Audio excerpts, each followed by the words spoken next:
this, man. Funny joke just to get some play, then you try to make a move and she says no way.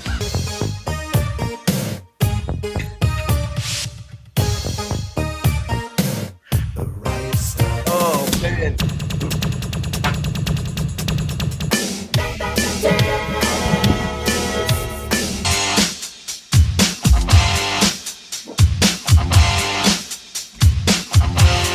I dig it.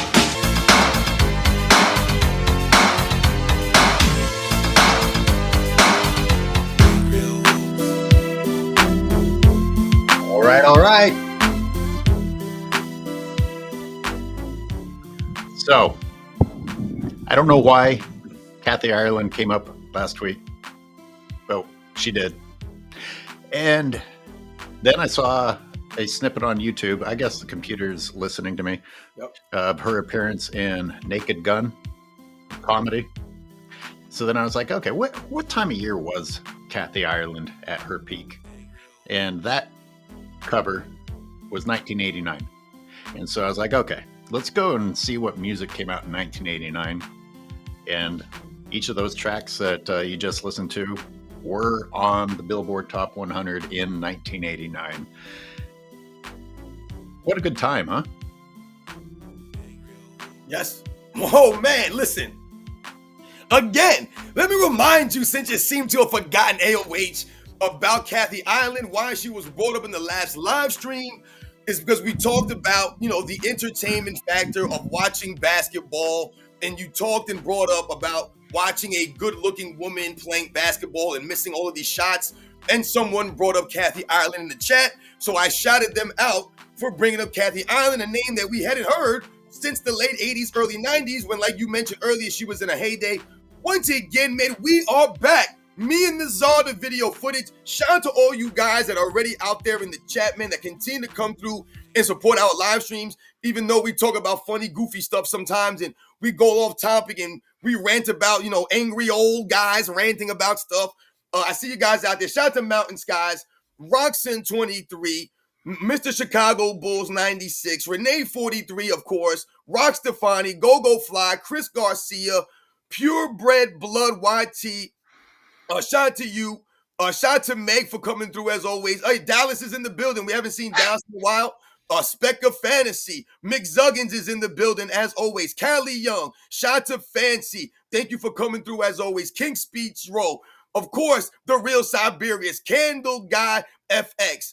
John G 5674, Roland Curtis, Rakim the Dream, Import, Dakota Brock. Shout out to all you guys that continue to come through. Old school NBA fan. You guys know the deal, man. Let's roll. Read McZuggins. It's 2025. Annie is not okay. She is not okay. Annie, you're okay, Annie. Quantum Answer, what up?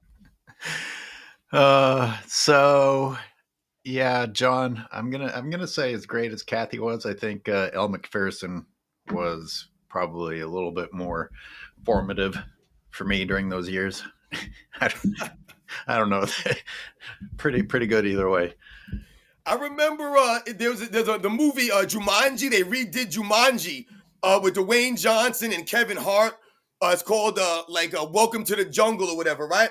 And in the movie, they bring up Cindy Crawford. And, they're talking about how this guy was still thinking about, like, the 90s when it was, like, the 2020 or 2000s or whatever. It's hilarious. They brought up Cindy Crawford, though. Cindy Crawford, right? Yeah. Yeah, man, she was big shit for a while. And yeah, she was. Yeah. So, speaking of being angry old men, I got to tell you, I'm very lucky, very, very privileged person because I met the most important people on the planet today. And then I met the next 17 most important people on the planet on my way home. Just loud, obnoxious human beings, and every conversation is necessary for everyone within a half mile to hear. And so I met a lot of important people today. I don't know about you, but wow, what a great day for me. Whoa, man, before we came on, I mentioned I'm riding high again on another Sunday afternoon out here on the East Coast, man. Like I said, every Sunday I coach flag football, my son's team, and it was a tough game today, man. We pulled out another victory, 14-10. My son had a game-saving interception in the end zone after he had a safety, and I was flipping out on him on the field, man. And it made it a 14-10 game. Like I said, he saved the game, came through with the game-saving interception in the end zone. He also had a touchdown run, man. The kids played great again, man. Like I said, they've been getting better every week, man. They're always hustling. Like I said, I'm so proud of these kids, man. I have a great time every Sunday with them, man. So like I said, another great Sunday riding high, man.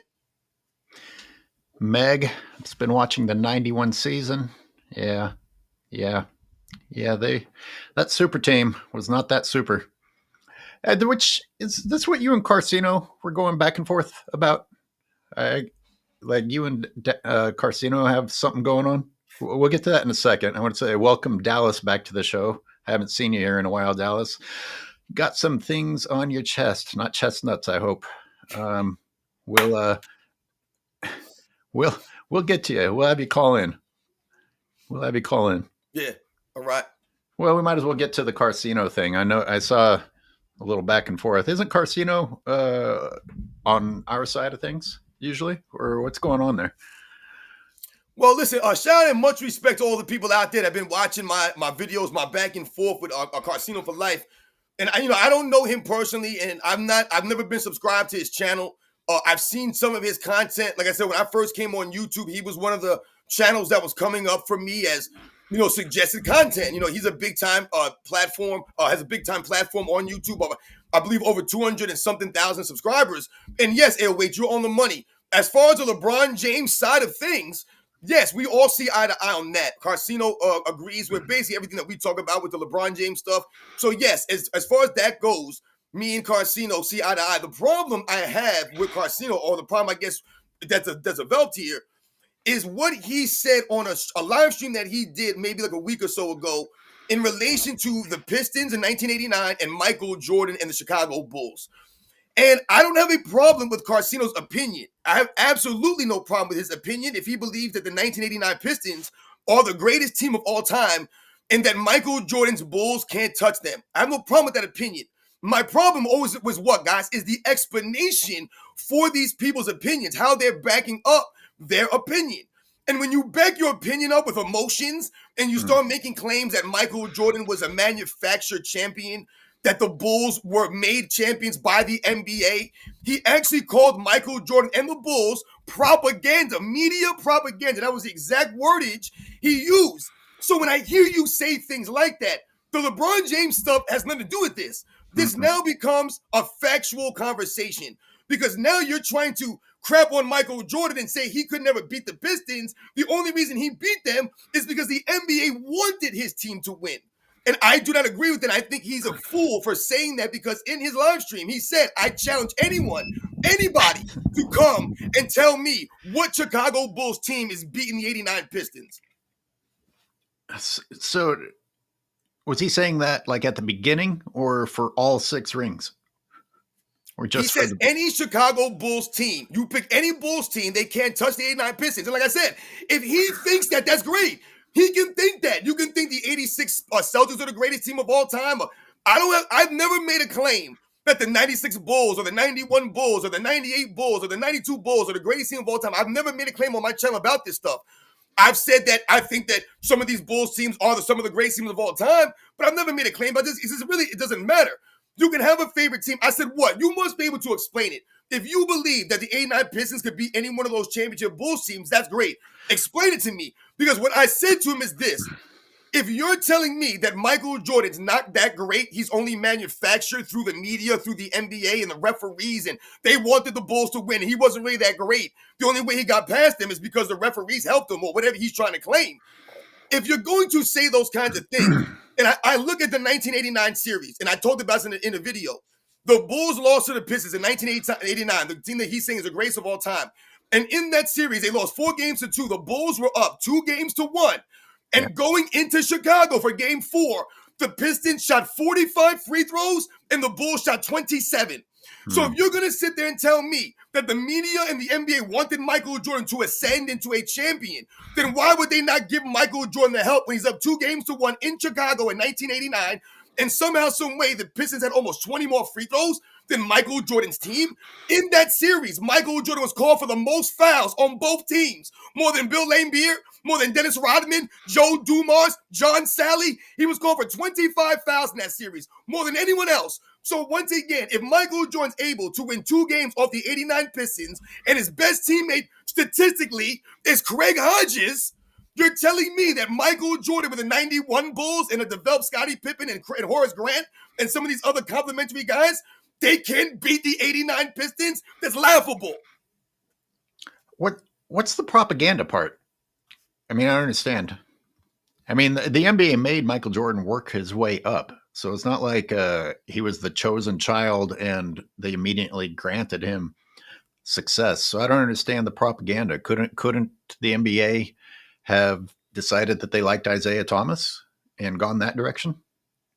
What was Michael Jordan that much more appealing and charismatic? I don't understand the propaganda argument. Right, and that's what my problem is. I don't have a problem with his opinion. If anyone thought I had a problem with his opinion, I don't give a damn who he thinks the greatest team of all time is. I don't give a damn. Make your claim as to why. If you just want to say you just think they're the greatest team of all time, that's fine. You sound stupid, because when he tried to come back, is he did a 2-hour live response to me. And his response, he kept arguing about me not picking a team, right? And he's like, oh, you did not pick a team. You didn't pick any team. You didn't answer my question. And I laughed at that notion. And I said in my response to that, dude, the burden's on you to prove your point. You're in the minority here. I don't know when all of a sudden in the world we came a time where the people that are in the minority way of thinking have all of the power and the majority has to convert and conform to the minority way of thinking. This is insane. That's why I said everyone in society now is special. Everyone wants their own rights, their own things, everything for them and conform to their uniqueness.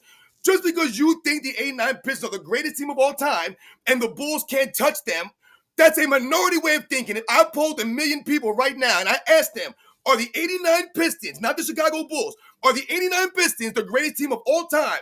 I guarantee you 90% of the people are going to say no, they're not. So the burden's on Karceno to prove his point. You're in the minority. I don't have to prove a crazy person wrong. That's the dumbest thing I've heard in my life. That's like these people with the flat earth stuff, and they think that their minority way of thinking, we have to prove them wrong. They think that all of a sudden, you have to prove me. No, dude, you have to prove your point. And the burden's on Karceno here. I got to tell you, this is foolish enough that I'm bored with it. I don't think it deserves.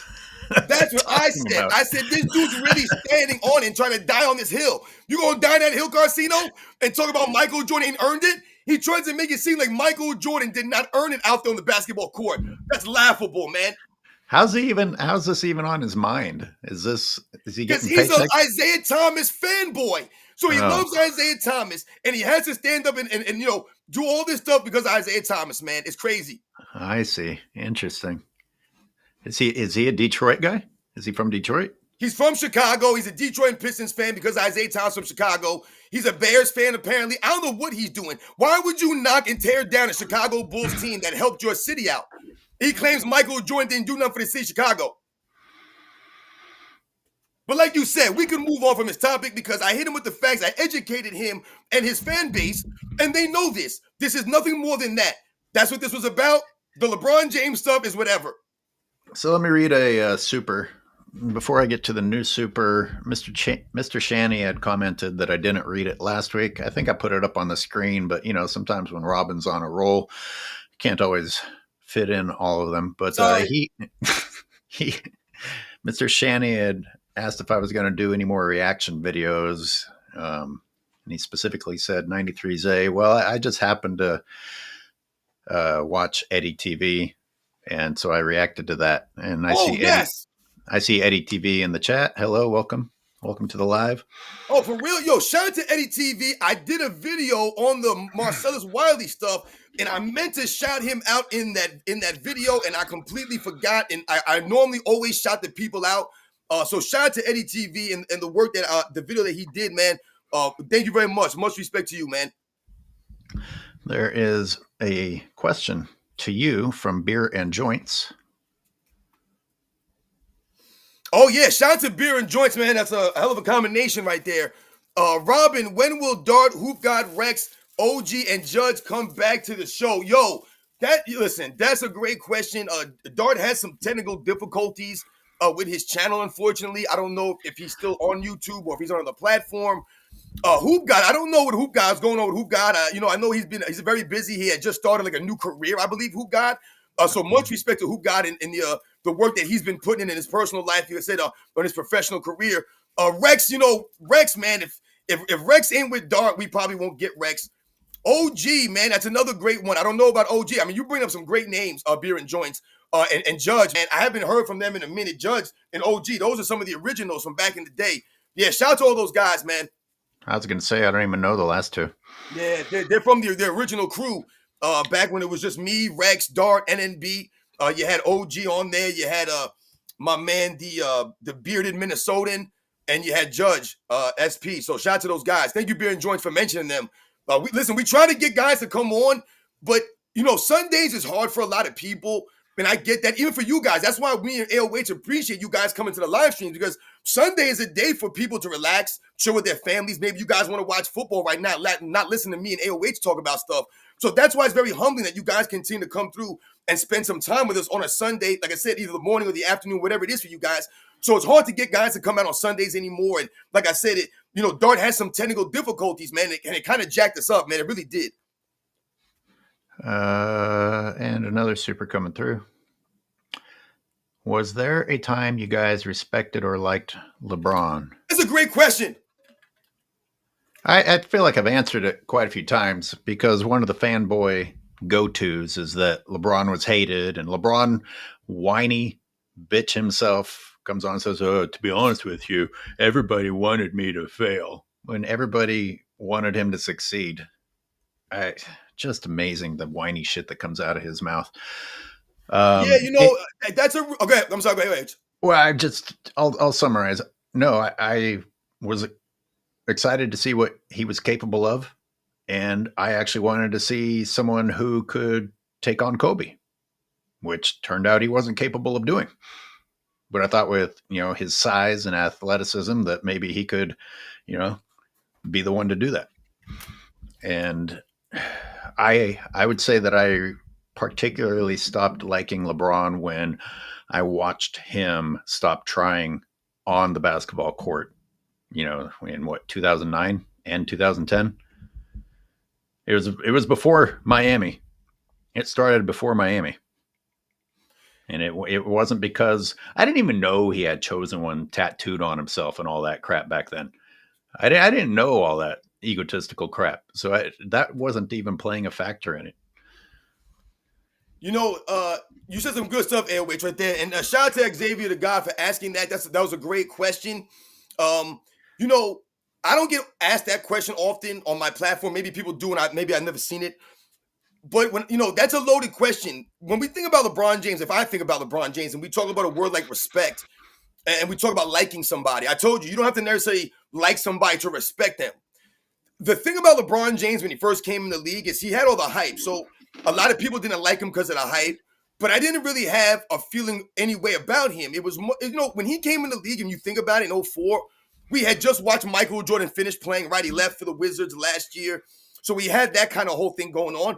But the NBA, in my opinion, was still in really good shape, because even though Michael Jordan was leaving, as Wizards Jordan, you still had Kobe there. You still had Dirk Nowitzki and Shaq, right? And you had the Allen Iversons and the Jason Kidds, right? And the Vince Carters and the Steve Nashes. You had the Kevin Garnetts and the Tim Duncans. Like, you had some really great players that had personalities, that had unique games, that had swag to them. You had these kinds of guys. So yeah, Michael Jordan leaving, right? The NBA really never found that again.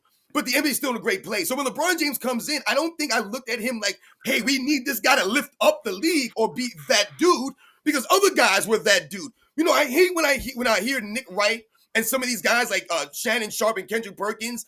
They make it as if LeBron James has been dominating the league since he came in the first year. Oh, LeBron James been the best places he came in. No, he was not. He was not that dude, because the NBA had other great players that were at their peaks, that were doing things out there, that were impacting the game, that were winning. So he wasn't the best player in the league since he came in. I think that LeBron James, over the years, wearing number 23, but not really carrying himself like a Michael Jordan, not playing like a Michael Jordan, I don't care about that, carrying himself not like a Michael Jordan, and some of the great players. And like you said, when you start making comments in 2011, you make a weird decision, you make a whole spectacle, and you start telling the common folks they got to go back to their boring lives. And like I said, you just don't show that you have that same level of heart to go through the grind. You leave teams. And listen, I even tried to give LeBron James a second chance in like 2015, 16, because I remember rooting for Richard Jefferson because of his New Jersey Nets days, and he went back and played for the Cavaliers in 2016. And I was like, hey, maybe this guy, Richard Jefferson, could be an impactful player or key member for a championship team. And I'm trying to watch LeBron James, and I'm watching a lot of these games. And like I said, it becomes very hard to do, hard to get behind someone like LeBron James. So I was never really a fan of LeBron James, but I lost respect for LeBron James a long time ago. I said probably around that Miami Heat time when he made those comments the way that he did. I just hadn't. I don't think I'd seen anything that narcissistic as to not only not just tell your team in a professional manner what's coming because you supposedly love Cleveland and everything, but to just hold out and like turn your decision into an event. That by itself, I mean, that tells you how much times have changed. Now everything's self-glorification. But then ESPN actually showed it. And he's sitting there referring to himself in the third person with fucking makeup dripping off of him. Yep. The whole thing. And then to weaken his own conference and join up with other powerhouses. So the whole thing. But like I wasn't watching with as critical of an eye. I think in 2007, I think from an outside perspective, I felt a little bit bad for him going up against the Spurs. Now I've analyzed it and realized he wasn't that good. In fact, he was really bad a lot of the time. And if you aren't watching with a critical eye, it tells you how easily anyone can be influenced by what you're being told by the announcers. Right. And think about it, I said with that same question and what you're saying, and we talk about, you know, the things that LeBron James has done for the NBA. What has he done for the NBA? He's taken away from the NBA. When we talk about the All-Star game, you think that there's not a lot of people out there, myself included, but true basketball fans? How often do we talk about the All-Star game, guys, and what it used to mean? Yo, the All-Star, listen, how many times did we say this? The All-Star game was special. People think I'm being an old head. Oh, Robin's being nostalgic. No, I'm telling you guys, the All-Star game meant a lot. It was a big deal, not only to the fans, it meant a lot to the players. Those guys wanted to go out there and compete against the East Coast or the West Coast. There was a big deal there. The slam dunk contest was prestigious. It meant something. All of a sudden, the All-Star game becomes a joke. You think about someone like Kobe Bryant and him attacking LeBron James in the All-Star game. And you think about how these guys approached something like that. That way of thinking is gone now. Now they ask, why do I have to play in the All-Star game? When back in the 80s, the 90s, the early 2000s, these guys said, I'm not missing the All-Star game. Dallas says the 2000 NBA All-Star team only had one person over age 30. I did not know that.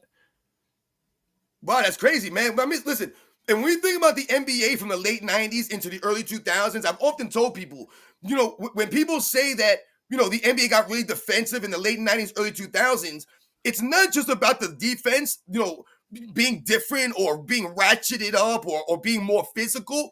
To me, my opinion, what happened, it was a combination of things. You had guys playing defense in the late 90s into the early 2000s. You had elite defensive players from the late 90s into the early 2000s, right? You had the Kevin Garnett's and the Tim Duncans there, right? You had the Marcus Camby's and the Ben Wallace's in the early 2000s. You had the Dikembe Mutombo there in the late 90s still that was highly effective. Gary Payton was still an elite defensive player in the late 90s into the early 2000s. You had the Jason Kidds. So we had all these guys of elite level defensive players.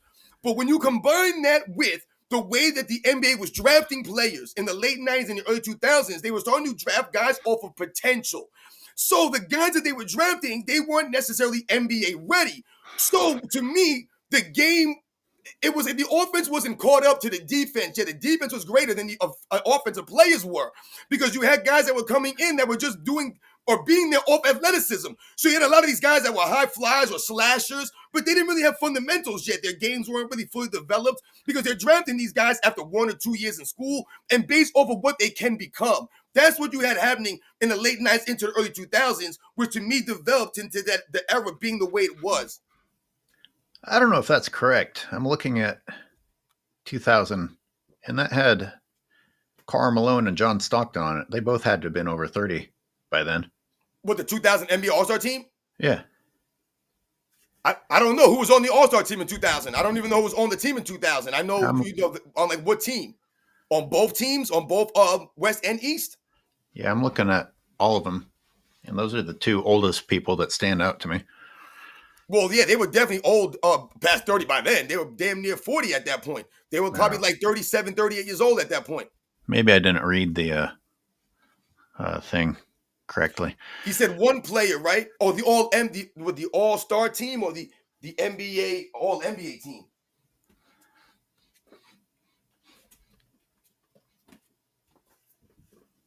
But that's to me what I think was the culmination was, like I said, in the late 90s and the early 2000s with some of these players that were coming in the league. Like I said, they weren't necessarily ready to go against that kind of defense yet, that kind of physicality. And like I said, some of these players that were crazy athletic.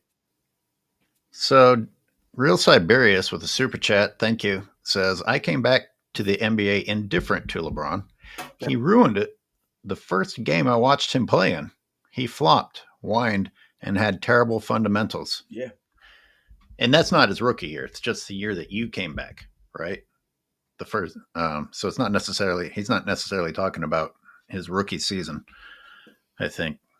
But that's a great point. And I think that the LeBron James side of things, his fan base, they don't want to take ownership for what LeBron James actually did for the league, what he did to the league. They don't want to own up to this stuff. Because if you ask them straight up, what has LeBron James done to uplift the league and to push the game forward? You can't put your finger on anything. There's nothing you can say, hey, we got this because of LeBron James in a positive. But on the flip side, we could point to the load managing. Because it's not like LeBron James never load manages and he would say, hey, man, LeBron James been the face of the league all these years. He never load managed. He was going out there giving the effort. We can't say that about LeBron James. So the face of the league is load managing and doing it in a really weird way, man. This wasn't the Spurs in the late 90s and the 2000s when their team is making deep playoff runs every single season for 10, 15, 20 years straight. And they're like, yo, we got to start sitting out Duncan or Ginobili or one of these guys every game here and there because we're playing 20 postseason games every season. That's not what LeBron James is doing, man. Your team ain't even making the play-in. Your team is getting bounced out in the first round, and you're out there lollygagging for 47, 55, 65 games, and then you'll make an All-NBA third team, and then they'll promote you when you're out there doing nothing on the court. You show me Tim Duncan being negative 54 on the court, load managing. I want to read It's Not That Serious with a nice, fat, juicy super. Oh, wow. Salute to my favorite duo on YouTube. Keep up the great content, fellas. Also to AOH, man, your content is necessary to be on YouTube to keep challenging the lies and asinine narratives. I know YouTube is giving you a hard time. Just try to keep pushing. Yeah, well, let's put it this way. I understand why YouTube as a bigger delivery system is important to put the truth out there, but it's not being delivered. And I'm at least putting things over onto Patreon, and I'm going to continue to encourage people not to be a member on YouTube. I'm going to phase out my membership. If you want to support me, go to Patreon or go to PayPal, which, by the way, you know what, maybe Dart just beat all of us to the punch, because didn't he try moving to Patreon after YouTube shut him down? Yeah, I believe he did. He actually might be on Patreon. Maybe you guys know. Maybe you guys follow Dart on Patreon or something. I'm not sure. I told you, I don't know how people do it. I don't know how people have all these platforms. I can't do it. I can't have multiple platforms. If it doesn't work out for me on YouTube, I'm afraid that you'll never see me again. Maybe, guys. I don't know.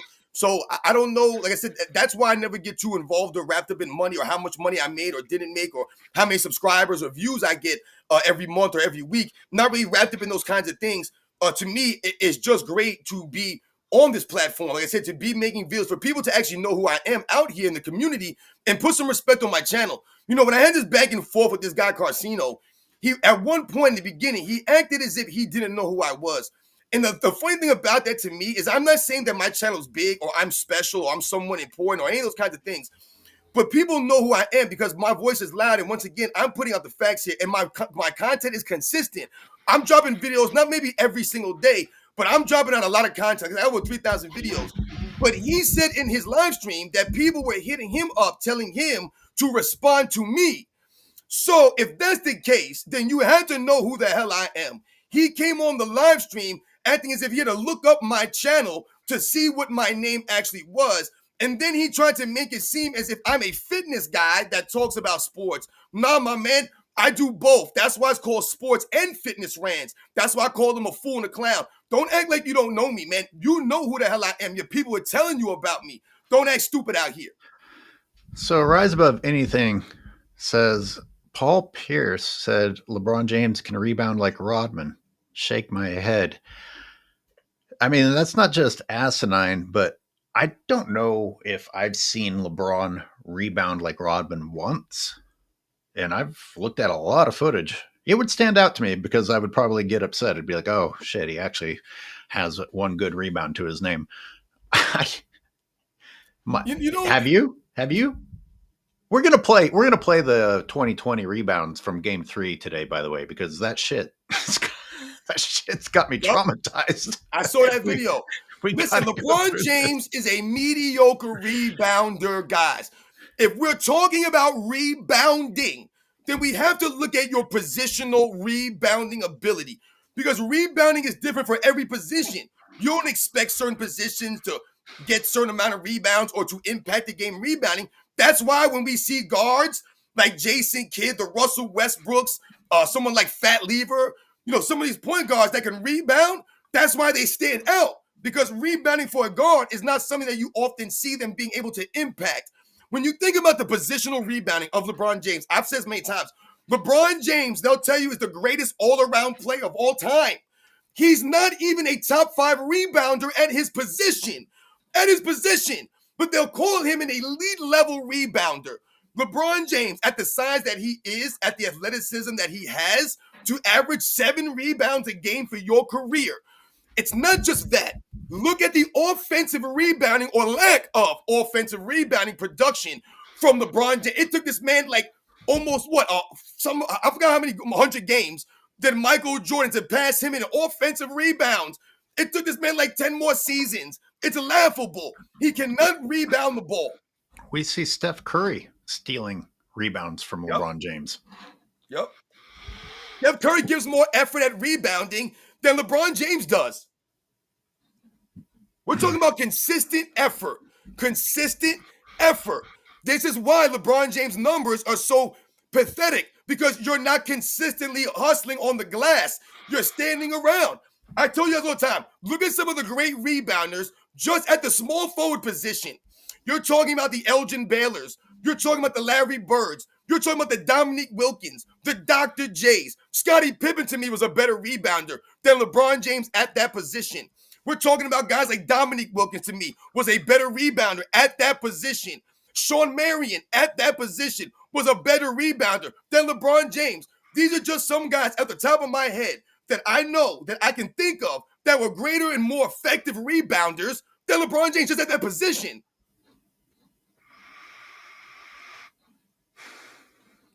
Eboticus says he wanted to be the next Jordan so bad he couldn't stand it. I always thought it was lame, and he should have tried making his own legacy. Yeah, I mean, I think it started that way. I think he realized he couldn't do it and decided it was fine to do it a different way, which, interestingly enough, ESPN followed suit. When LeBron cowered and went to Miami, ESPN changed their tune and said, there's nothing wrong with doing it this way. No, but that's a great point, though, because if you want to be like Michael Jordan, I always said, I don't care if LeBron James played like Michael Jordan.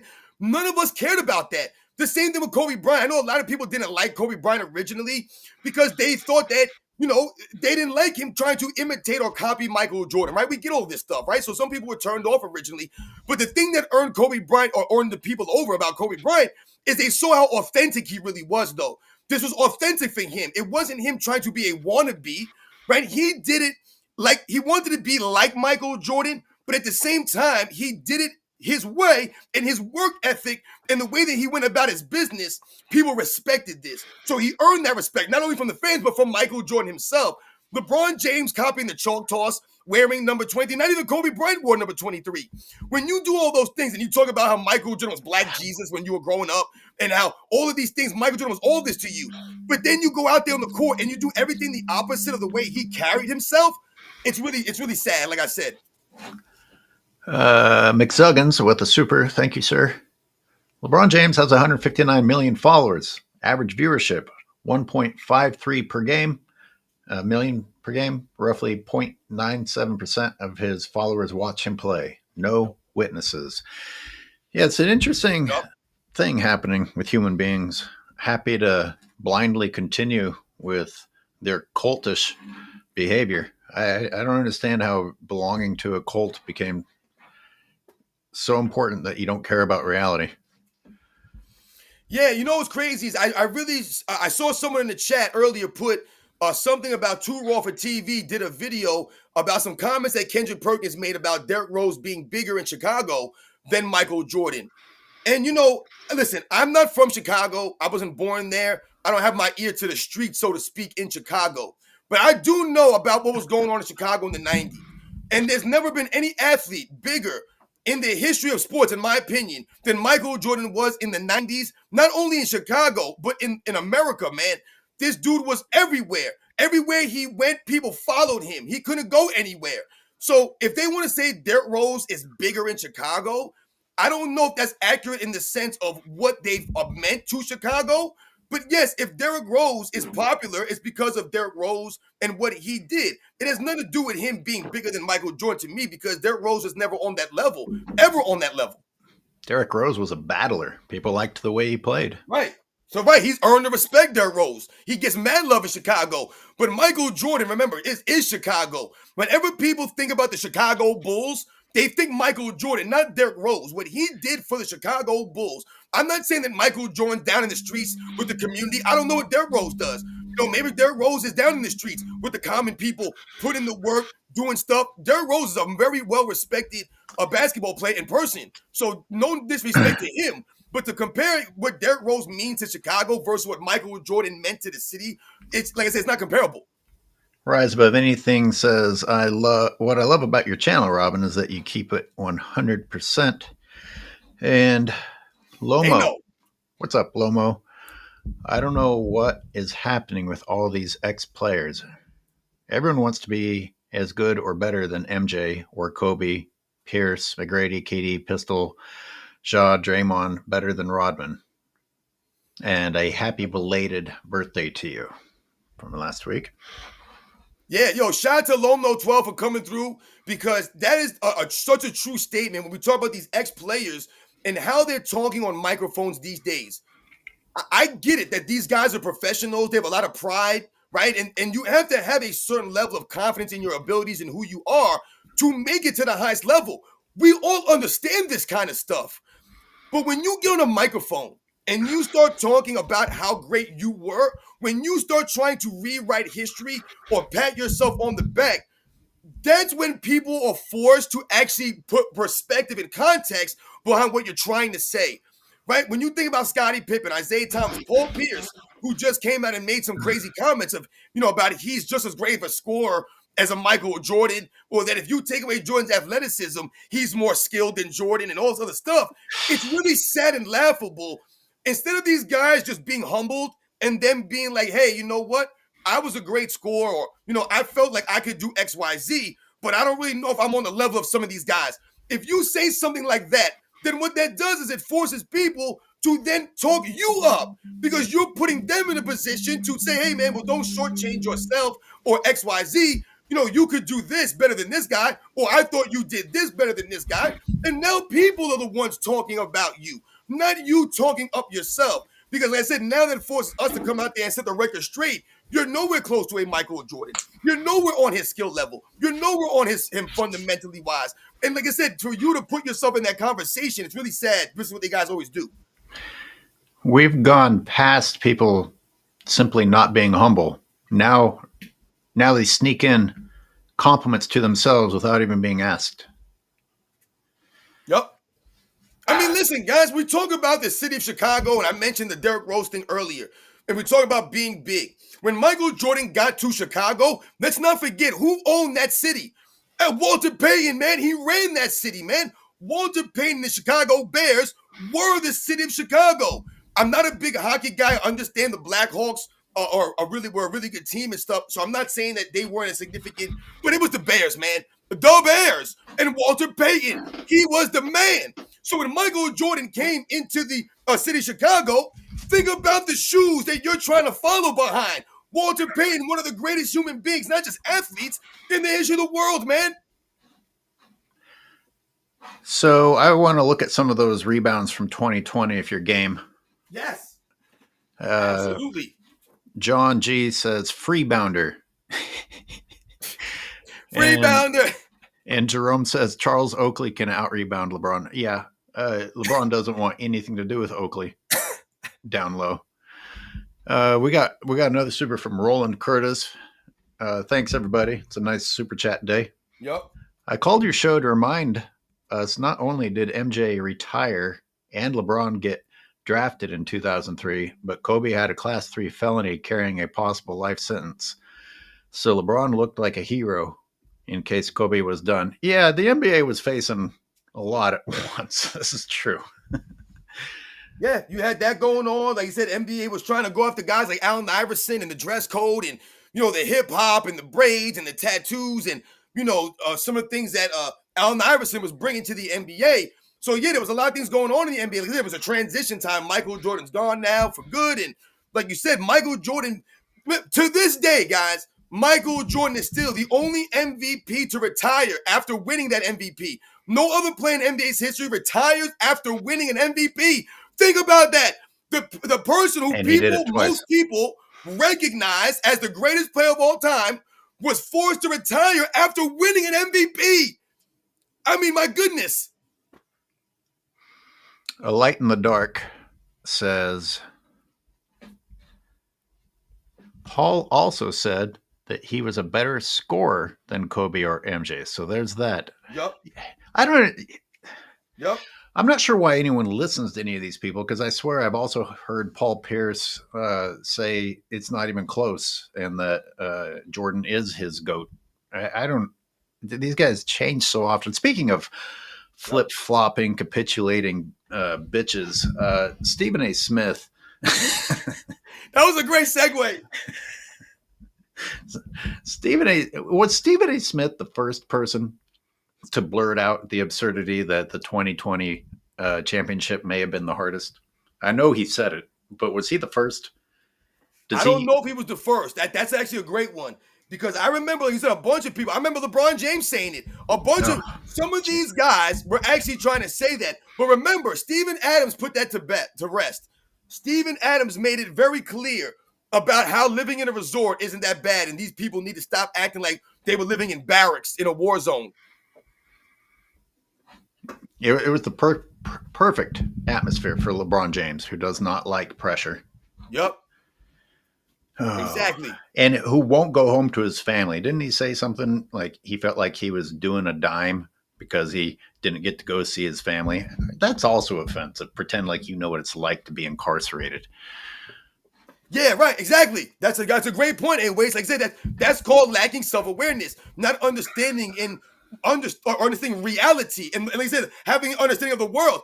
That's why I say a lot of these weird LeBron James fans, they have really no perspective, not only on the NBA because they haven't been around to watch it for that long, but they have no life perspective. So when I'm hitting you with facts and you're mentioning stuff like this AOH about LeBron James, and we talk about the stuff that he does, they don't really understand or get this kind of stuff. So Beer and Joints is from Bulgaria? Is that the currency that I'm reading? Bulgaria? Bernard King is a much better scorer then Pierce. Okay, with that, let's get to the rebounding. And I don't think King. I've got these very, very short audio clips, so I don't think I'm going to get copyrighted. I'm gonna do a little walk through 1989 again for a few seconds, and then we're going to get to the rebounding. Let's do it.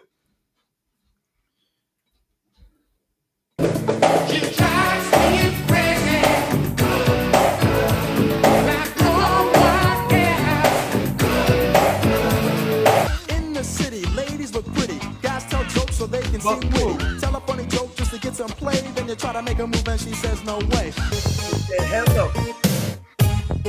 The right stuff. The right stuff.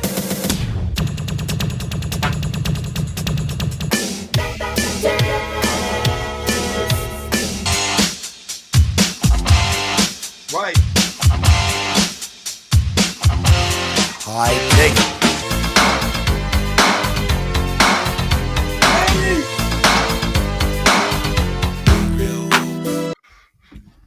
Henry. Fucking MJ. The other MJ. Remember Michael Jordan and Michael Jackson to the video. Yeah. All right, so rebounds, game 3. Ha ha! This shit doesn't even seem possible. I was watching that video, man. That short that you put out, that is laughable. Like you said, that's the finals. Oh boy. And they tell me Michael Jordan didn't play against nobody. My God, LeBron James wide open with the exception of Anthony Davis. Way to get that rebound from your teammate. Oh, I got to remove the audio from it. We don't need my audio. I don't think we need. We'll be talking about it plenty. You know, but the fact that it's the finals reiterates the fact that this, if we were playing like this, we'd get benched. And this is 10 NBA players playing the way that we would have been benched. And this is not just the NBA. This is the ultimate battle at the end of the season. Oh boy. So there's, you know, who's LeBron guarding? Look at his effort. Good God. Oh, hey, wait, pause it real quick. I just want to say something before I forget. You know, on the live streams, a lot of times we talked about how much running the players are doing versus how they did in the past, right? And they'll keep telling us that the guys are getting hurt more because they're doing more running, right? Oh, they're running more. And McZuggins hit us with the information. The reason why they're actually getting hurt more is because they're not training right. They're not practicing hard. They're doing a lot of this, not doing anything, and then moving fast on the way they play the game. Look at on the court right now. I tell you guys back in the day, the players played from baseline to baseline. Well, you guys know where the baseline is, right? That's where the baseline is, right there. Do you see anybody on the Miami Heat anywhere near the damn baseline? No one's near the baseline. So they all stopped on the three-point line. They run from three-point line to three-point line. Look at, no one even went down low for a freaking rebound. The guy's chucking up a three, and no one even tried to get a rebound. Yeah, we see Kelly Olynyk put 1 foot in the paint. Good for Kelly Olynyk. Maybe they're injuring themselves because they're catching rebounds at their feet. Oh, speaking of Kelly. But this is whatever. And there's LeBron playing that ferocious defense again. Now, did Butler get pushed in the back? But either way, his hands aren't even above his head. Like, does Butler even care? You know what's funny, man? When you watch Kelly Olynyk dribble the ball up, this is a classic case of what I'm always talking about.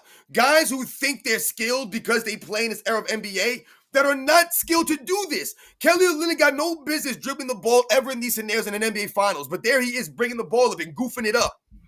Well, the entire team was injured. He may have been their next best point guard at that point. The most skilled era.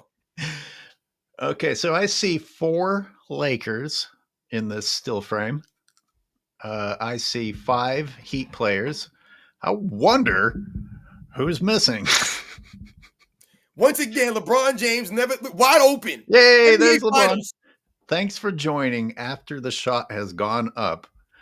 And just blows my mind. This is what I said in the short, and I don't mind being redundant because this is just insane. He did not play defense. He barely got across half court, and yet he's going to get the defensive rebound going past everyone. He goes past 9 NBA players. It bounces off the rim 3 times, and not one of those 9 other people comes close to getting the board over him. You know, I want to say, anyways, pause it again real quick. I want to say something else, man, that I just thought about. You know, when they talk about the skills of these guys, and listen, these are professional basketball players, man. Once again, I'm not saying that I'm better than them. I could play in the NBA today. I never said that once. I respect those guys enough to never talk crazy like that. But when they promote these guys as being more skilled than the guys that I grew up watching, and the reason why I say the guys that I grew up watching, what I remember, and I'm sure a lot of you guys remember this too, back in the days when professional basketball players were left wide open like that, more often than not, what I remember is these guys would make those open shots. I'm not saying that they were always open for a 3 or something like that, but a lot of times that these guys were open for a shot like that, like, oh, damn, so-and-so's open. Even if it's a role guy, a bench dude, whoever it is, these guys are going to knock these open shots down because they were professionals. Now, today, we see a lot of these guys getting open looks, and they'll go out there and miss 10 threes, and a lot of them will be wide open. Tyler Hero was wide open in that moment, and I'm not saying he should have made that shot or I would have made that shot. But when you are one of the 3-point shooters in the league, which Tyler Hero is, and you're the most skilled arrow of all time, I'm telling you guys right now, the feeling that I have is that the guys made open shots back in the day more often than the guys make open shots today. Just reading a couple of chats. I don't know how much more of this I can take. Do I need to? I mean, after seeing that, is the no, but like you said, it's laughable that this is the finals. And you know what, AOH, why is it laughable? Like I said, I'm not saying that the guys that I grew up watching or other eras were perfect. They never had easy rebounds or they didn't carry with the ball or travel. We're talking about the consistency of which this is going on. And like I said, when you are talking about these guys, the effort and how these guys are playing, like I said, it's lacking versus the other eras. When you talk about this stuff, when they talk about the highest level of NBA play, this is what's going on. You know, maybe we'll mix it up. Maybe I'll take a pause from this because I'm depressing myself. Like, what's number 28 doing? I don't know who that is. Who is that? Freedom for World? I don't even know that. Solve World Hunger? That was when everybody had different jersey names on the back. So I don't know, what that says on the back there. But that person, what was he trying to? He wasn't even trying to make an effort for a rebound. And that's what I'm saying. Offensive rebounding requires a lot of effort. That's what makes what Moses Malone or Dennis Rodman, some of these great offensive rebounders, Charles Barkley, that's what makes what they did so much greater. Because offensive rebounding requires a lot of effort. What the hell is Jimmy Butler doing?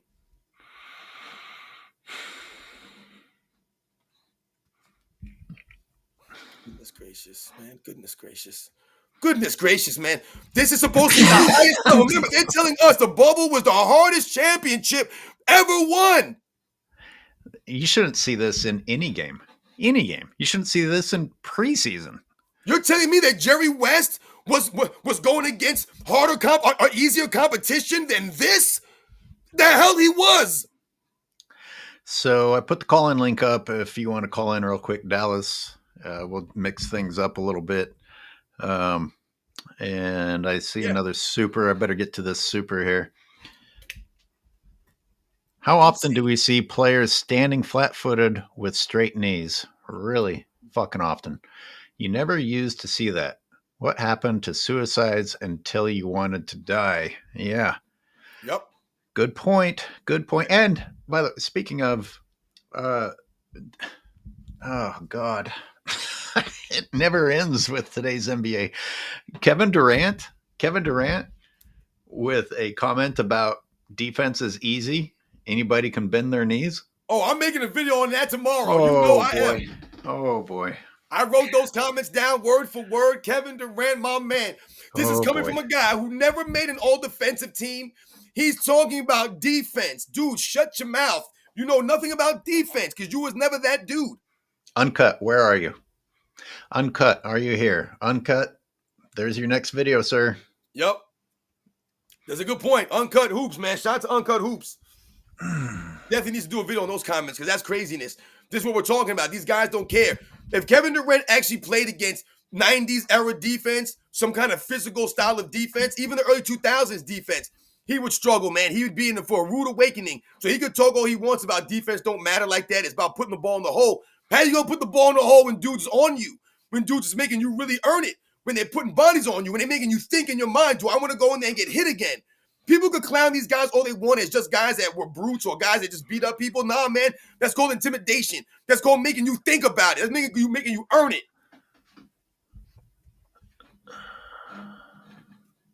Yeah, Kevin Durant said he was the bus driver.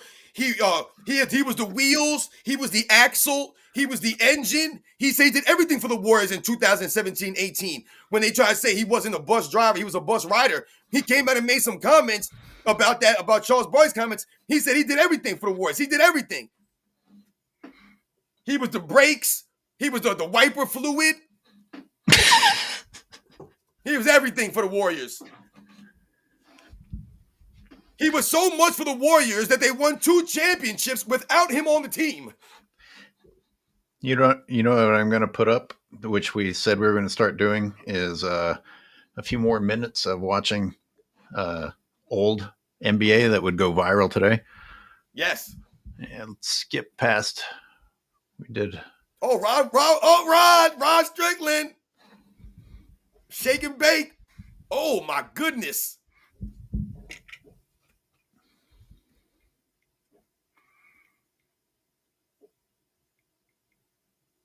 Oh, 1 foot. Oh, Larry. The legend.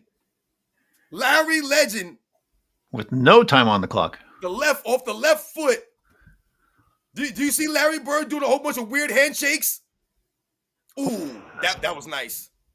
That was nice. See, Darius Miles, man, he had some flash, but he was like a Stacey Augman. He just never developed. Those are the kind of guys I was talking. They were drafting those kind of guys. That was Weber. Oh, that was Dallenberg. Samuel Dallin. Look at Weber going through the legs. Yo, shout out to Chris Webber, man. Underrated passer at that position. Oh, got him. Shake and bake. Shake and bake. Antonio Daniels. Yeah, see, that's AI right there. See, that's called iconic right there. Boom. Oh, got him. Goodness. So Gilbert Arenas just standing there looking like a goof. Oh, nice play right there. Look at Ty Lue. Look at Ty Lue. That's crazy. With LeBron James right there. Then he would coach his team later. That's so funny. Oh, Gerald Green. Yes, I was about to say, is that Gerald Green? Because you know Gerald Green got some bounce, kid. Gerald Green got the crazy bounce. Shout out to Gerald Green, man. One of the elite dunkers in the history of the game, man. And he made it look effortless. Oh. Big Ben. Big Ben. But they talking about Rudy Gobert in this era. Come on, man. Rudy Gobert ain't doing nothing like this against Shaq. Oh, it's going to get ugly. Yeah, I'm about to say it's going to get ugly. I saw Charles there. It's going to get ugly. That's young Charles right there. Young Charles. AC Green. They got the way, AC Green. Charles punished the rim right there. Yeah, I love the dunks by Charles, man. Ooh. Hakeem. That's called hustle right there. You see what that's called? That's called effort. And that's grace. Called effort. That's called championship winning play. Ooh, that was Anthony Peeler trying to get up on Mourning. You know why Alonzo Mourning ended up on posters a lot? Because he challenged dudes. That's why. Much respect to Alonzo. You know how many of these dudes stayed on their feet after these? Like they look like they're about to fall down and they stay on their feet? Yep. How long could we go talking about how different it is today just on that? Where the guys make sure that they fall down even when they don't need to. That's a great point, AOH, man. We've talked about that. We've touched on that. How guys just throw themselves down. And oftentimes, them trying to draw a foul or flop or land weird is what's really hurting them. Like you said, these guys knew how to land. They were athletes. They landed like athletic people. There's a way to land in sports. You guys know that. Light in the Dark wants to shout out Earl the Pearl Monroe. Word, Earl the Pearl Monroe had skills. Imagine Earl the Pearl's overall game in this era with the freedom of movement. He was doing this stuff with guys who can put hands on you and do all this stuff to you. And these guys were still able to have all these moves. Eddie must be talking about Darius Miles when he says LeBron got him traded off the Cavs. I don't know. That's right. Yeah. Uncle? Yeah, shout out to TV again, man. For real, man. Darius Miles, Like I said, he was another guy who just never really developed like that. He had some potential, but he never really could put it together and do something with it. Like I said, almost like a Stacey Augmon type of play to me. When you think about Stacey Augmon in the 90s or the Plastic Man, he was a very athletic wing, a guy who came as a high flyer, a slasher, but he just never really developed an overall game like that. I just took a close look at Uncle Rico's Revenge picture. So we got it's from Napoleon Dynamite. I was just thinking this guy's like the Midwest high school quarterback version of today's LeBron James, sitting there telling everybody what could have happened, what might have happened. I bet you I could throw it over those mountains. Dallas is here. All right. Let's switch it up with a phone call here. Well, hello. It's good. What's happening, fellas? What's happening? It's good to see you, man. Yeah, man. Good to see you guys too. I had to come on. I've been watching from afar because I just been busy, but it's definitely good to see you guys, man. Keep doing your thing for sure. But man, the streets is wild out here, y'all. The streets are wild. So where are you again? I'm in Richmond, Virginia. Tell us. Yeah, the streets is wild in the sense of just the basketball world. So a couple of things. For one, what really got me triggered was that Paul Pierce interview. Yup. It pissed me off so bad, man, because I'm watching. I'm like, damn, how many times you gonna ask this man about LeBron James? God damn. Like, I'm like, can we talk about Paul Pierce? Paul Pierce was a dog, man. Like when you think about how he came into the league, he was good pretty much from the beginning. But instead of you focusing in on that, all you're talking about is every time you matched up against LeBron. I'm like, come on, man. Like, can we stop now? Like, it just pisses me off. And then the second part about it is it's just the NBA period. Just what the narratives that they're trying to get us excited about coming into the season. Like, I'm like, the narratives is like, you trying to get me excited about Kevin Durant in Houston. We all know Kevin Durant probably gonna play maybe 60 games. They don't have a point guard. He's when times get tough and they get physical, he's gonna just shoot jump shots. So you know what that's gonna look like. You trying to sell us on this bum ass Lakers squad? Like, who the hell want to watch Austin Reeves and Luka Doncic's backcourt? I mean, that team, the roster looks whack as shit. When you look at the roster, when they put it on the TV and all these media outlets are trying to sell you on they're gonna be all right this year, I'm like, man, nobody wants to watch that. You know what I'm saying? And then it's like, and then I can't even take dudes serious because the outfits they be having on the bench. I'm looking at OKC the other day. I'm looking at what's dude name? What's the second best player on their team's name? I can't remember his name right now. Jalen Williams. Jalen Williams. So I'm looking at Jalen Williams on the bench. He got a damn Snuggie on with boots. I'm like, I can't take you dude serious, man. And then it's like the hair. It's like, yo, you can't tell me hair doesn't get in your eyes if you have the hair flopping over your head. I'm all for you wearing your hair, loving your hair. I'm all for that. But I'm like, I can't take you serious. It's like going to play pickup basketball and the dude come on the basketball court, you got jean shorts on. You like, man, I don't even know if I want to play with you because you got jean shorts on. Hell what yeah. I'm saying? It's like the whole league is like that right now. It's like everybody looks like my player. I don't know if y'all play 2K, but everybody looks like my players. And it's whack, man. It's like the only reason I'm watching right now is in hopes of seeing this one player that comes in that just changes the whole thing. And I just don't know if that's gonna happen. But I'm like, that's the only thing that has me tied into the game right now because there's nobody I watch that, even with OKC, right? SG, they talking about SGA. I would like to see SGA without him pushing off. He pushes off on every single shot.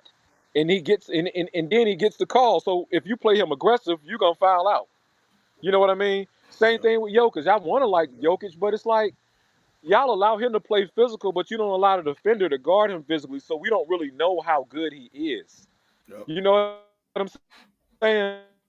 So it was like it Yep. it makes me mad because when we watched in the '90s and we all love Jordan, and people think we just love Jordan. It's not about just loving Jordan. It's about the fact that his contemporaries were so competitive and good. He had to be that much better to beat them.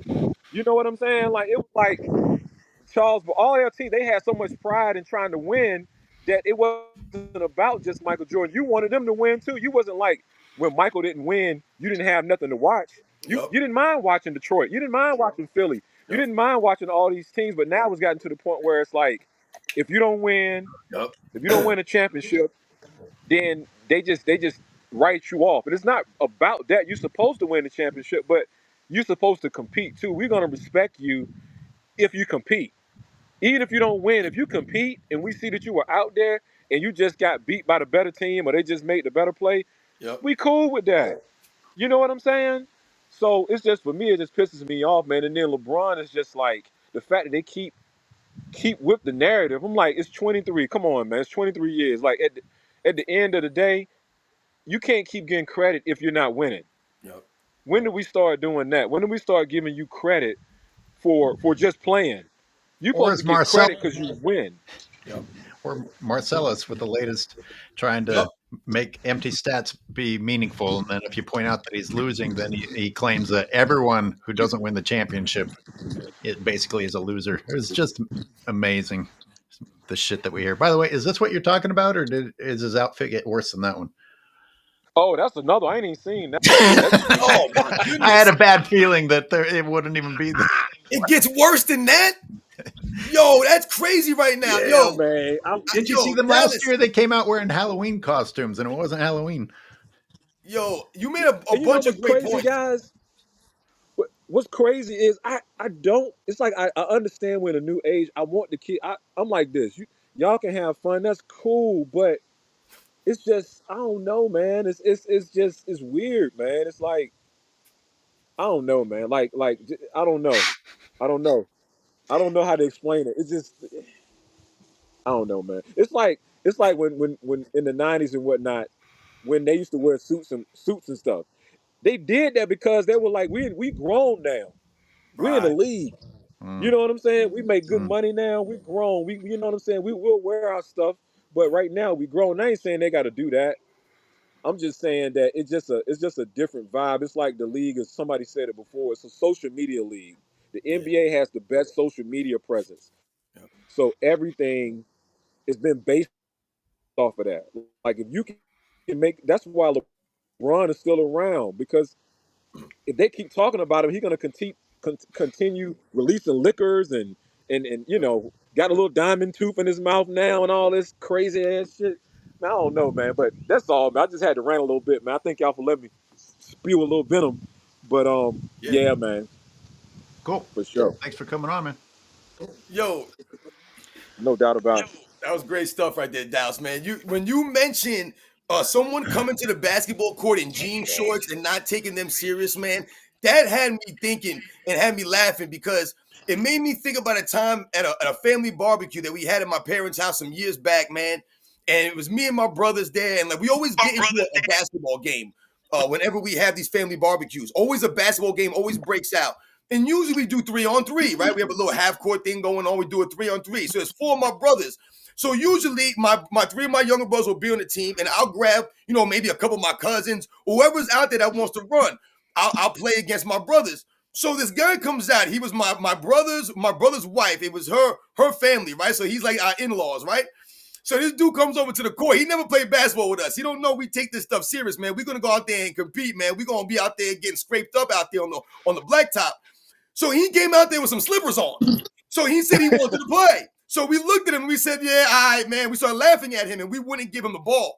So he started getting mad at us. He's like, yo, man, I'm serious. I'm going to play. And we said, listen, man, you ain't playing out here with slippers on, dude. Go get some sneakers, man. So he started to get an attitude. So we said, you know what? We're going to let you play, man. And I said to him 2 things. Number 1, if you get hurt, you hurt your ankle or whatever, I don't want to hear it. Don't come crying to us.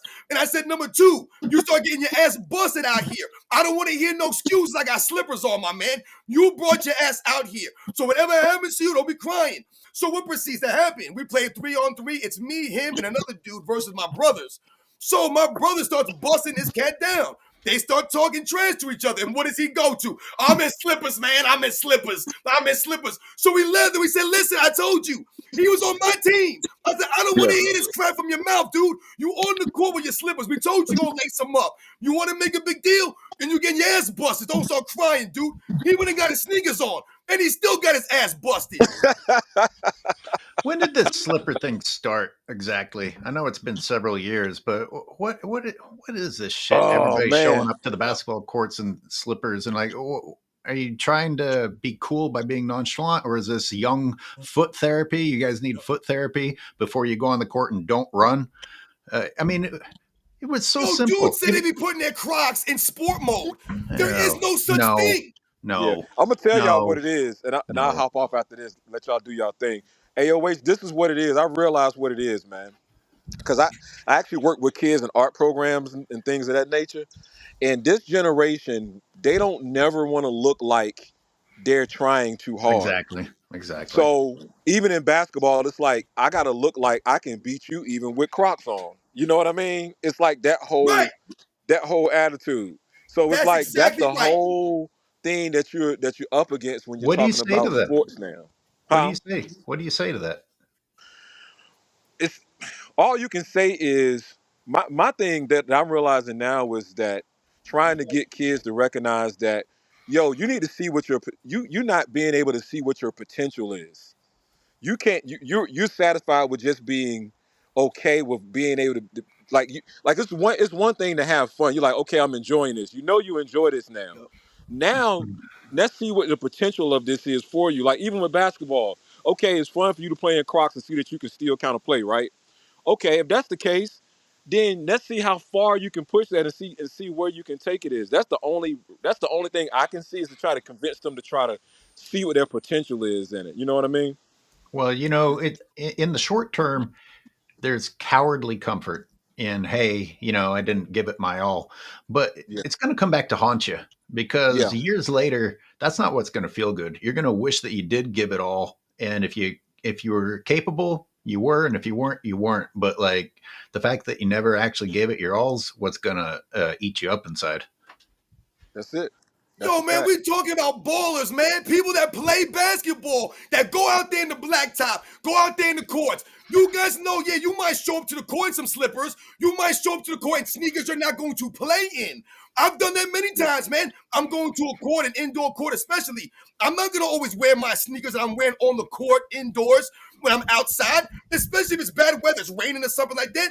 I'm not going to wear my sneakers to the court. I'm going to put them on when I get to the gym. So I get all of that stuff. You made a great point, Dallas, because you hit it on the head. What it really is about, when that guy came to the barbecue, he never played ball with us. Like I said, he didn't take us seriously. He thought it was a joke out there. That's why I warned him. I said, listen, my man, I'm telling you right now, we are going to ball out here. I'm not saying that we're NBA level. I'm not talking about the level that we're playing at. I'm talking about the effort that we're giving, man. We ain't lollygagging out here. You're going to get hurt playing out here in slippers, man. But you want to be ignorant, so you run the money. It's about the arrogance of a lot of these guys. They think they're so good. They downplay playing basketball. I could play in Crocs. I could play in slippers and all this other weird stuff. Man, you better lace them up, fool. Right. So we got some supers to read. Got a couple of callers waiting. Dallas, call back in later if you want to, but it's good to see you. Yeah. I'm trying to hop off out. This is a new Yeah, I don't know what this console. It's my cheap shit. I'm trying to get off, and I was like, the how do I get AOH off special. I'm locked in. I'm AOH locked bargain. in, OH. I can't even. Hold on. Let me see something. Let me just go back. People can't even. This platform's so bad, people can't even leave. That's great. Oh, Fung Pei says, quotes JJ. I love it because I was thinking about this the other day. It's so awkward. It's got great soul. Oh, yes. Oh, man. And Uncle Rico comes back with another super saying, go watch Game 7 of the 81 ECF. Best game ever. Today's soft fools would have flopped out of the game by half. Yep. Good idea. I'll go watch that. Roland Curtis, you've been waiting a while for your patience, and you're here.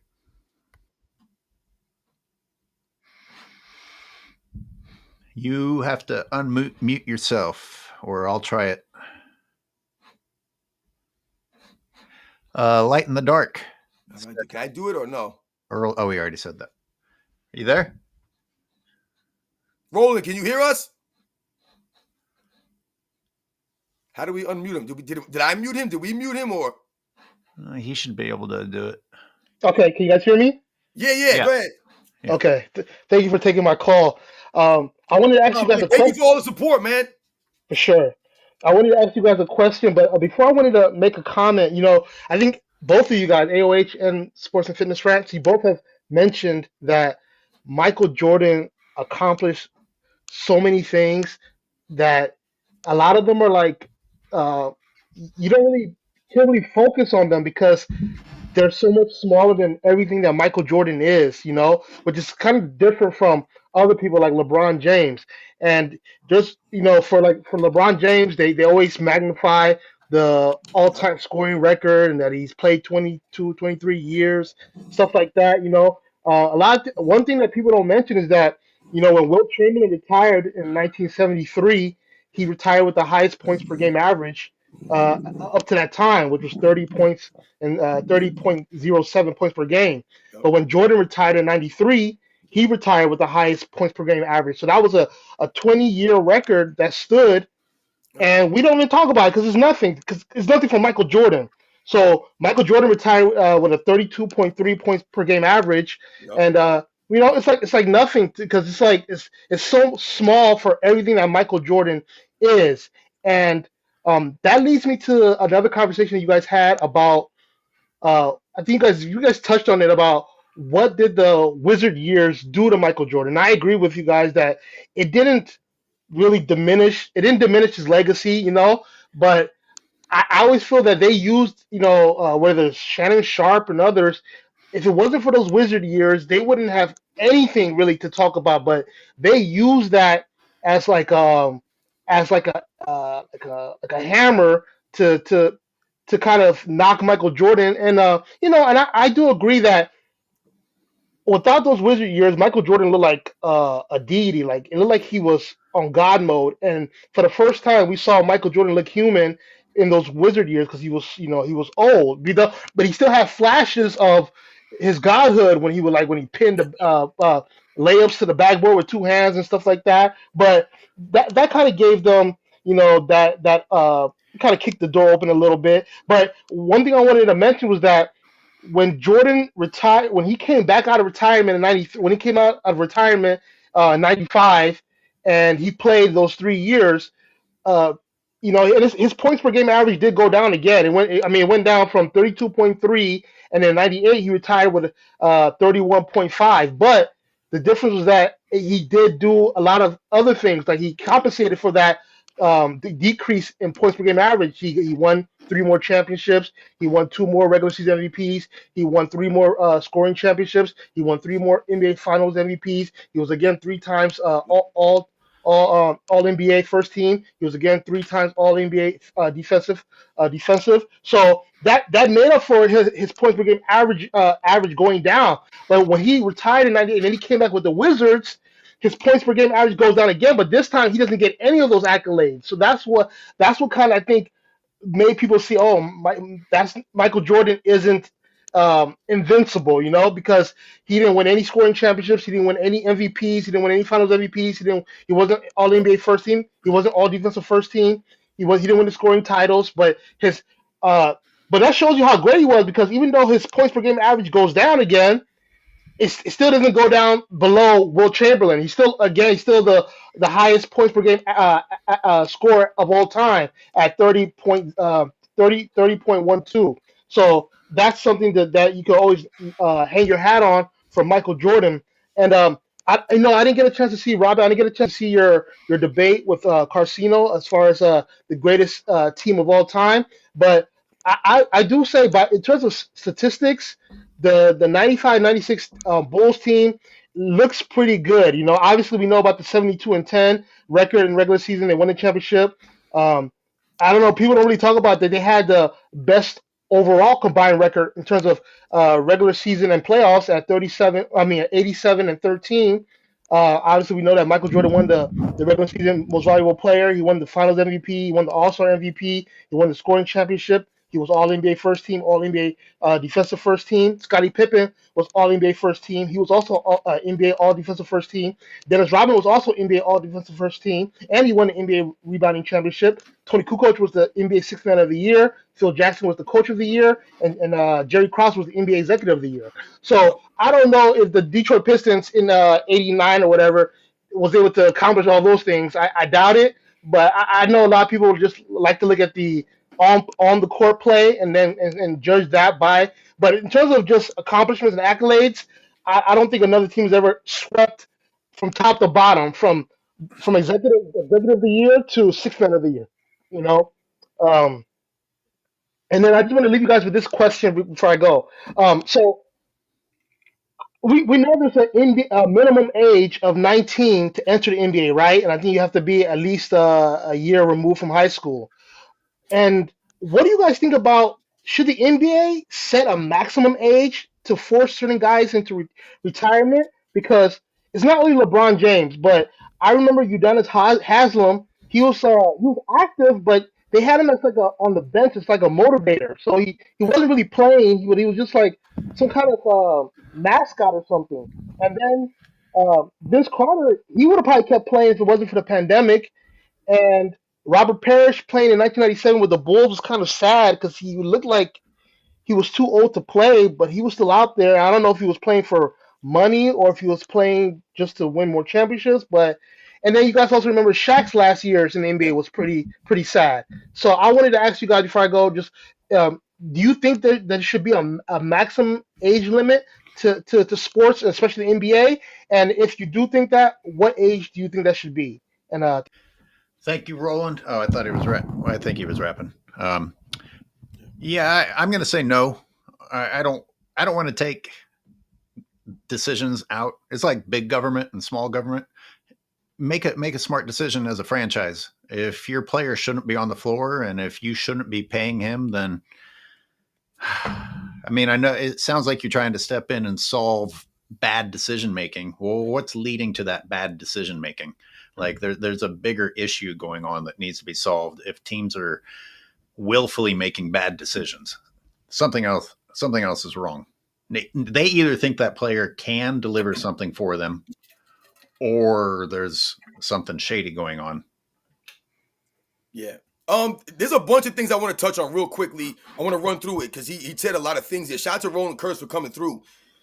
First thing, I'll answer the question. Like you said, I don't believe there should be an age limit if these guys are going to play till 45, 43, 42, 41, 39, 38, whatever. I don't think it really matters as far as the age of them. I think more importantly, like you mentioned, it's really up to these individual players. How do they want to be remembered? How do they want to leave the game? Roland Curtis mentioned Shaquille O'Neal.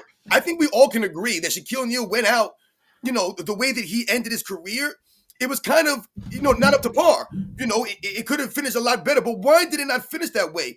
A lot of it has to do with Shaquille O'Neal himself, not keeping himself in great physical condition, right? Taking a lot of this stuff for granted. That's what Shaquille O'Neal was basing his game off of, right? His athleticism, his size. When he started to break down and have all these problems, then all of a sudden he became less effective now. He became lazier, and he became a guy that was, like I said, a shell of himself. To me, Michael Jordan on the Wizards was not a shell of himself. No, he was not Air Jordan. It wasn't necessarily Chicago Bulls Michael Jordan. But why was that? It wasn't as if Michael Jordan continuously played till he was 40 years old. Like we mentioned earlier, he was forced, the only MVP in history, forced to retire after the 98 season. So he did not continuously play until 40, which to me would have gave Michael Jordan a much greater chance to be greater or be more like the Chicago Bulls Jordan that late in his career because he would have had all those years of the consistency. But Michael Jordan went out there, gave the effort. He showed up, right? He had the injury the first year in the Wizards. There was nothing he could do about that. He hadn't missed the rest of the season. But still to this day, at 40 years old, this man averaged 37 minutes a game, 37 minutes a night, and played all 82 games and gave the effort.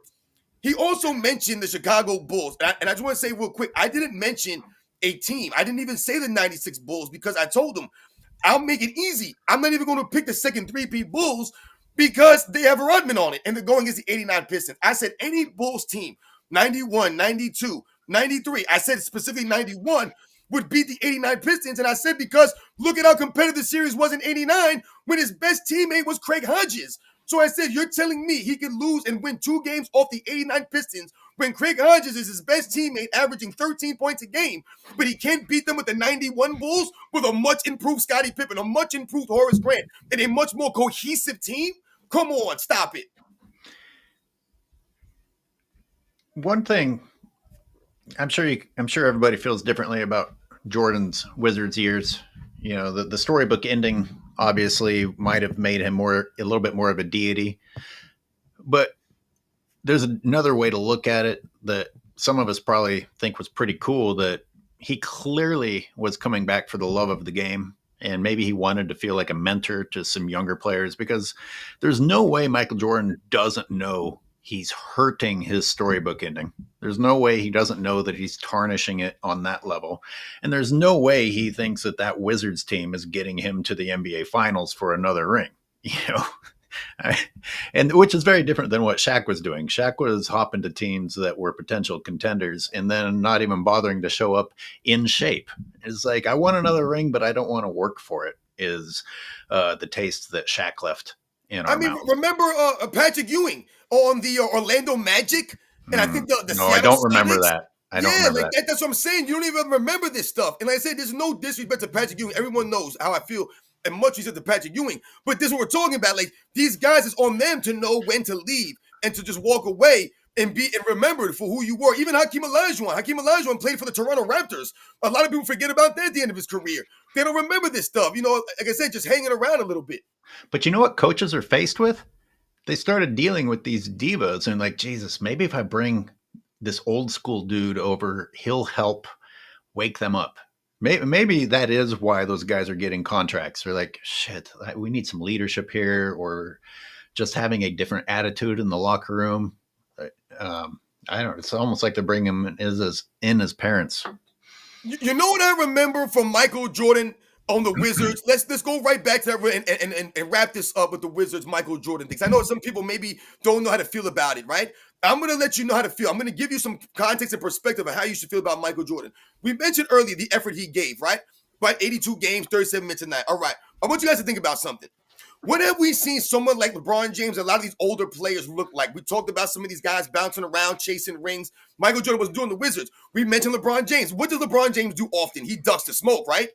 I want you guys to think about Michael Jordan at 40 years old and the caliber of players he was going up against at that small forward shooting guard position at that time.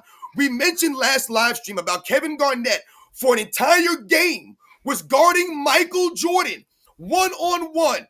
This is in 2003. Kevin Garnett, one of the elite defensive players, the long arm, 6'11", in his physical prime, going against 40-year-old Michael Jordan. And Michael Jordan did not ask for sub out. He did not load match on that game. And he went out there and dropped 35 points against Kevin Garnett. They lost the game, but Michael Jordan earned it out there. He went against the Paul Pierces. He went against Kobe Bryant. He went against Tracy McGrady. He went against Ray Allen. He went against Vince Carter. He went against all of the guys that were in front of him at that time. He never hid behind a position. LeBron James said, I'm playing center now. I'm playing this position. Michael Jordan was lacing it up against all of them dudes. So you should feel really, once again, a thing about Michael Jordan, you should respect Michael Jordan still because he went out there and competed. We got some supers to catch up on. I've got a caller waiting, but there's one topic though that I have on the list because it was news to me, but it goes along with the other excuses for LeBron James acting like a bitch. And you know, some people say he intentionally lost to Orlando in order to avoid Kobe, which blows my mind. I don't know which one's worse, the way that he lost or losing on purpose. But apparently he may have snubbed the All-Star game this year and done it in the shady way that he did because he felt that Bronny was snubbed from getting included in the skills challenge. This was news to me. Are you aware of this? I did not hear that. No, I did not. The entitlement. How the fuck do you think that Bronny James should be in the skills contest. What skill? Load managing? He load manages in 2 preseason games already. The 21-year-old needs a break.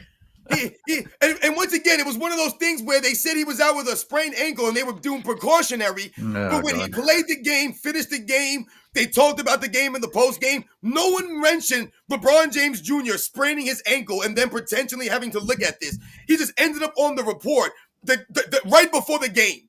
That's typical LeBron James stuff.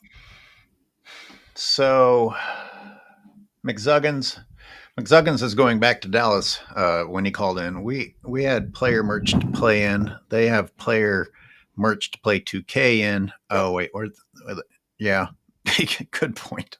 Here it is. Real Siberia says Dallas nailed it. In the 90s, you respected every team. Yeah, I mean, I certainly didn't expect to see garbage just because it wasn't, the team I'd been planning to watch. I certainly never expected to see the type of bullshit that we see now, no matter who it was. Like, remember LeBron James and Dwayne Wade were mocking Dirk Nowitzki walking into the finals? They're making fun of one of the great players of their era, a guy that they should respect, Dirk Nowitzki, because he could do what he did to them. Did you ever hear about Karl Malone and John Stockton laughing about Michael Jordan being sick maybe in 97? Michael Jordan got a flu. It's a fake flu. He ain't got no flu. We heard he ate bad pizza. We heard he was hungover. You think that they were thinking that about Michael Jordan? You think they were taking him lightly? Come on, man. LeBron James is a clown for, once again, being a front runner when you're up 2-1. Uncle Rico can, in fact, still throw the ball over them mountains. Man, it's a shame you didn't win that high school championship. You probably should have with that ability. Thanks for the super. Shout out to Uncle Rico Revenge. Let me scroll through some supers. I apologize if I pass any. Let me know if you see any. And then we've got someone named Big Brains, who I'm not familiar with. I got like 15 more minutes, AOH. Okay, Big Brains, keep it tight. Got 15 minutes. Are you there? I know you've been waiting for a while. Minutes. Jeez. Hello, Big Brain. Big Brain, what up? Yeah, this is my first time here. Yes. I've been watching some of your we've been watching some of your content, AOH, and yeah, it's pretty good. And you can still dunk on him even though he's not playing, which is weird. And like I said in like a comment, I don't know which, but you can still talk about the Lakers, but in a polar opposite light, and you're living in their heads rent free. What was it called? I'm pretty sure you're already aware that LeBron is injured with something called sciatica, right? Or whatever it is. Yeah. And I think 93 Zay, I'm pretty sure you're familiar with him. Yes. Yeah. 93 Zay. Yep. He basically said that I think steroid use on the glute causes that, apparently. Yeah. So that's something. I think he ruled out that it was a badly aimed stabbing from Diddy, so it must have been a badly aimed injection of steroids. A badly aimed rejection. Oh my god. But I did my own sciatica video too, so yeah, I'm aware. Okay. It's bullshit. Of course it is. I mean, anything with Bron, it's bound to be bullshit, like 80% or 90% of the time.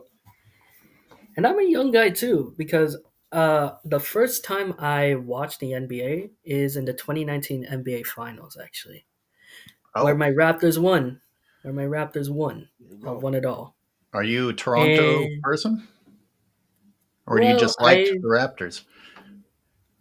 I mean, it's been my hometown for a while. I moved here like a couple of years ago, so yeah, they've been my hometown, and I've been liking with them.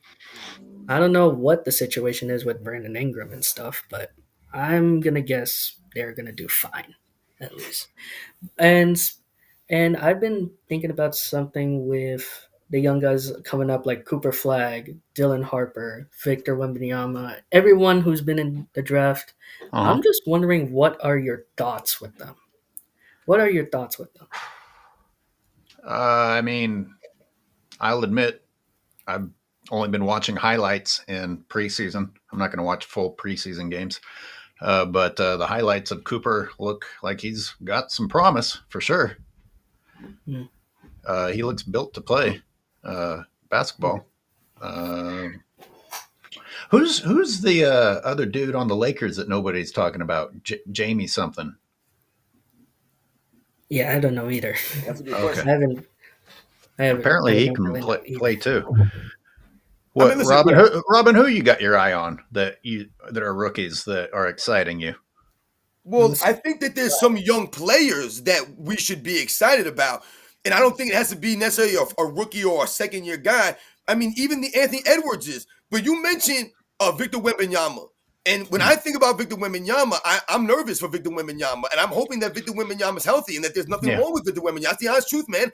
I'm 100% honest with that stuff, man. I really hope this kid can play. Because like you said, these are the guys that we're hoping are going to uplift the game. Because someone like Zion Williamson, he was supposed to be one of these guys. And then all of a sudden, he's literally one in a million. So, when we talk about some of these young players, it's not just the rookies coming in, the Cooper Flags, or Victor Wembanyama, you mentioned Harper. It's the guys that have been in the league 3, 4, 5 years, the SGAs. These are the guys that are supposed to be lifting the game. But unfortunately, like I said, they're out there goofing it up. The Anthony Edwards, the Zion Williamsons. We want to see these guys lift the game up. Yeah. I don't know. Maybe give them more time. We'll see what happens with them, especially SGA with his shenanigans with flopping and some questionable calls I've seen in the NBA Finals. How old are you, Big Brain? I think about 19. You think about 19? I don't know. I haven't been keeping track. I've just been existing. No, but you made a good point here, though. When what you're saying, you're 19, 18, 20, whatever the hell you are, man. You young, way younger than us. So what you're talking about in relation to some of these players, look what you're saying about SGA right now. This is not an old head. You're saying this about SGA. So you're one of the people, your demographic, this is how you feel about him. You think that he's getting free throws, he's kind of baiting fouls.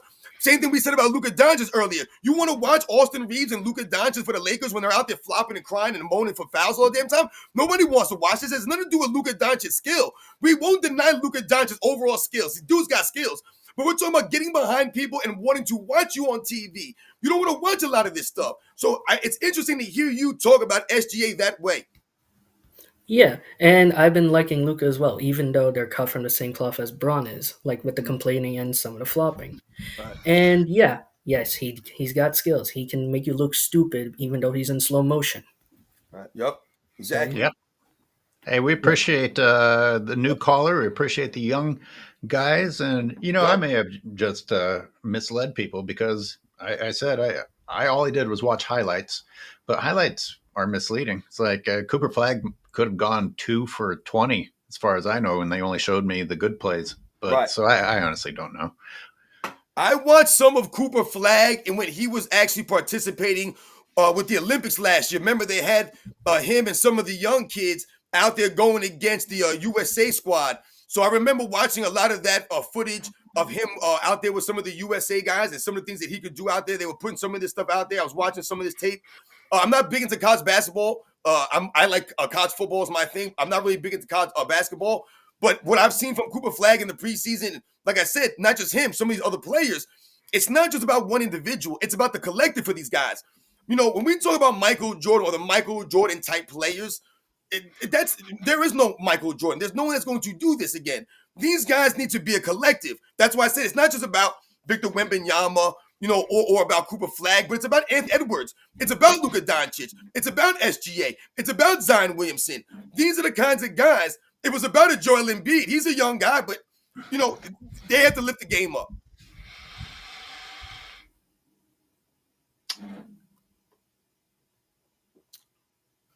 And you're right about the highlights, AOH. The highlights are not going to tell you. See, that's why we laugh. When we say we had to watch the games, it's not that we're saying that we watch the games because we're saying that we're better than you or, you don't watch it, you just watch highlights. What we're trying to tell you is that we had to watch the games. There was no basketball reference. There was no laptops and cell phones and all this stuff, computers. People didn't have this stuff. People who had computers, oftentimes, That was rare for you to have a computer in the 90s like that, man. Not everyone had those things. You didn't have capabilities like this kind of stuff. So in order for you to talk about the game, for you to know who these guys were, in order for you to know who someone like Kendall Gill was, or Muggsy Bogues, right? Or someone like I mentioned before, Stacey Augmon, Billy Owens, right? Larry Johnson, some of these guys that played in the 90s, you have to actually watch the game to talk about this stuff because there was no other way for you to consume the game. Now, these guys only care about the highlights. So like you mentioned, Airways, they don't really necessarily know the players or the game. They'll watch an old clip of the 60s and laugh at Bob Cousy, right? They'll watch a clip of the 90s and laugh at Michael Jordan's competition. They'll look at this white dude guarding Jordan who's 6'5" or something. This is what they do. It's weird stuff. I was just thinking the Lakers are going to be hard to watch. When Luka got there, I said 2 LeBrons, 1 cup, but I wasn't even counting the what do they call him? The hillbilly Mamba Reeves. That's 3 LeBrons, 1 cup. 3 LeBrons, yup. My God. No, you're right. And they're all out there crying and moaning. But we do have something to look forward to this season, and that is Kevin Durant showing everyone how to play defense because it's easy. Yep. Yeah, I'm going to go in on Kevin Durant tomorrow morning. Once again, man, shout out to all you guys, man. I think it's time for me to roll up out of here. Like I said, it's been a great day. AOH, my man. Once again, it's been a pleasure doing another live with you. I'm loving this stuff, man. Thank you to all the guys that came through again. Like I said, man, the usual suspects. Any new people, like I said, we had a new caller come in. Anyone who's newly subscribed or first came down to the live stream, thank you very much. I hope you guys have to enjoy the rest of your Sunday, man. And you guys know the deal, man. Catch you guys on the next one. I'm going to read 2 more supers. You can go. No, go ahead. I'll stay here for the read. Okay. So I just want to get that out, man. Sure. I've got Bulgaria on the screen. Well, I didn't confirm, but I think it's our Bulgarian friend. I was a fan of Luka Doncic when he played for Real Madrid. The NBA turned him into a flopper. Well, I'm not letting anyone blame someone else for how they behave, but yes, that is his complaining really is a shame because obviously he's a very capable basketball player. I just wish didn't always have to have an asterisk next to it due to stupid behavior shit. Hold on. That I'm about to go for 10 minutes on that. That was amazing. That was amazing. I can't believe Beer and Joyce came with that right now, man. When I said we were about to bounce, man, that was amazing because the irony behind that comment is absolutely on the money when you think about what he said. He said that the NBA turned him into a flopper. How many of us know back in the day, the 80s, the 90s, these other eras, it was some of the European players, they were the soft ones. They were the floppers. I mention this all the time. Whenever you thought about European people, you thought about Europeans, you thought about soccer, you thought about people who flopped. Soccer players were known for being soft because they were known for being floppers. The Europeans were known, the basketball, for being softer than the Americans and the NBA. We were being known as the tough guys. We were the tough ones. Now we're the soft ones. We're the ones wearing dresses. We're the ones wearing lip gloss. We got our nails painted. We out here wearing, like he said, Eskimo suits. We out here wearing Snuggies, looking like a bunch of weirdos, man. This is what we are now, flying and flopping everywhere. So, like he said, it turned him into a flopper. We the punks now. We the ones wearing baby Bjorns, man. The dudes out here, we're out here riding shotgun while the woman's driving you every damn place. Looking like a soft weirdo, man. Stop going to get your toes done. What's wrong with you fools, man? Go get some calluses on your damn hands. Goodness gracious. Okay, I'm not even going to add anything. Shit. Where did it go? Sorry, there's one more. Wearing ankle bracelets and stuff now? Like, what the hell's dudes doing, man? I saw a dude with a toe ring on. Like, you had a toe ring on, man? Are you kidding me right now? That's insane. How you gonna have a toe ring on and a nose ring? That's like crazy to me. Wait, was he playing basketball? Out here wearing slippers, sandals with a toe ring on, man. Lost your damn mind. What's wrong with you fools, man? What the hell we doing here? Isn't the point of the sandals to be comfortable? A toe ring sounds like it would ruin that. Anyway. Hey, man, stop wearing them damn thong sandals. Go outside and climb a damn tree or something.